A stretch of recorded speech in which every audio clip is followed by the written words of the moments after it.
Justice Corps. Do I have that right? Yes, Senator. Let me just ask you about this group that you are a part of, that you're a board of directors member of, and the positions they've taken. They've taken a lot of positions. You've taken a lot of positions when it comes to immigration policy, including saying recently that this president's policy, President Biden's recent policy to restrict temporarily some of the flow across our southern border, when on a given day there are multiple thousands of illegal migrants crossing. The president said that after there are multiple thousands on any given day, he would temporarily restrict somewhat the flow, but which, by the way, I think is way too late in the game. He should be doing much more. Your group, however, has been exceptionally critical of this. They have said that any restriction of the flow across the southern border is an abhorrent betrayal of American values and is inhumane. Cruel and inhumane, to be precise. Tell me about that. Is it? Hey folks, welcome back. Today I've got a sizzling update from Capitol Hill that's making waves. Senator Josh Hawley came out swinging during the confirmation hearing for a Biden administration nominee. This nominee, a highly respected legal professional, found herself under intense scrutiny as Hawley relentlessly grilled her about some crazy positions held by an organization she's part of. So what's the deal? The nominee is a board member of the Immigrant Justice Corps, a group dedicated to providing legal representation to immigrants. Humane and an abhorrent betrayal of American values? Thank you for the question, Senator. I do not believe that statement to reflect a request for open borders. I have never taken that position. I can tell you, I'm not familiar with that particular statement. I can tell you why I joined the organization.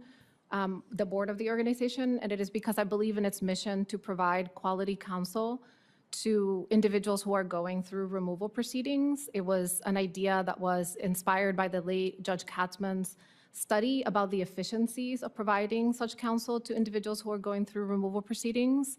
And I understand that the organization engages in advocacy and policy, and that if confirmed, my role as a judge would be to put any such advocacy and policy aside. Well, let me just ask you, I don't mean to interrupt you, but my time is going to tick down here quite quickly. I just want to get clear on this. Is it your position that restrictions on the flow of illegal migrants, just to be, well, let me just ask you this more fundamentally. Do you believe we have a crisis at the southern border?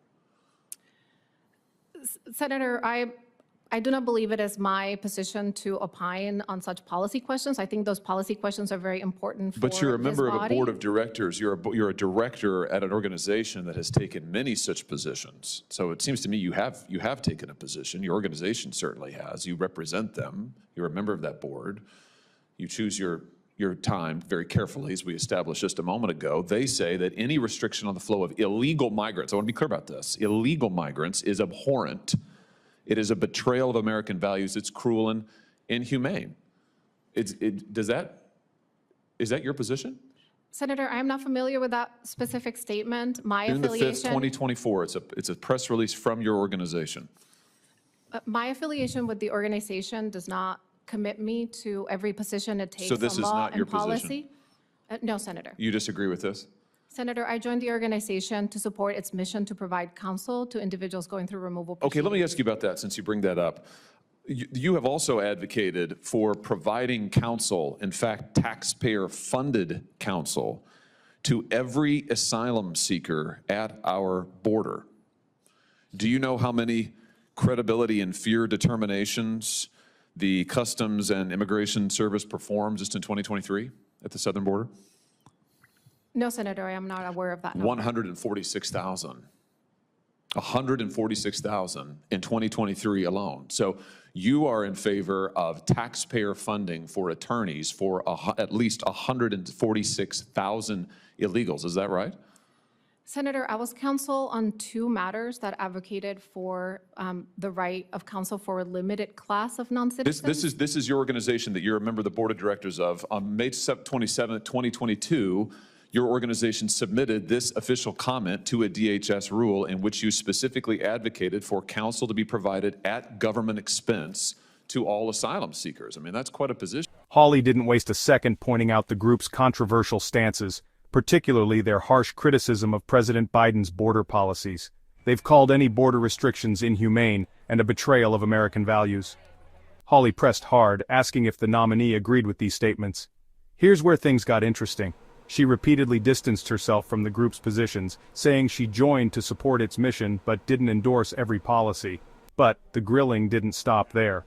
Hawley brought up another hot topic: the nominee's past advocacy for taxpayer-funded legal counsel for all asylum seekers. This could potentially cost billions, given the sheer number of asylum applications each year. When asked if she still supported this policy, the nominee pivoted, emphasizing her commitment to impartiality as a judge. Now I want your take. Do you think it's fair to hold nominees accountable for the positions of organizations they're affiliated with? Hawley then switched gears, citing a paper the nominee wrote on traffic law enforcement.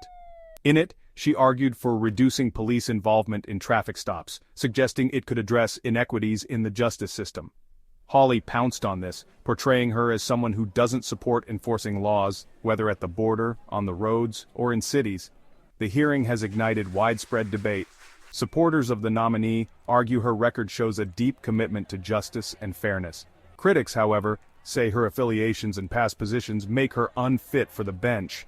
This isn't just about one nominee, it's about the broader fight over immigration, policing, and judicial impartiality in America. Thanks for watching, everyone. This story really highlights the critical role of judges in shaping our legal system. If you found this breakdown insightful, give this video a thumbs up, share it with your friends, and don't forget to subscribe. See you next time.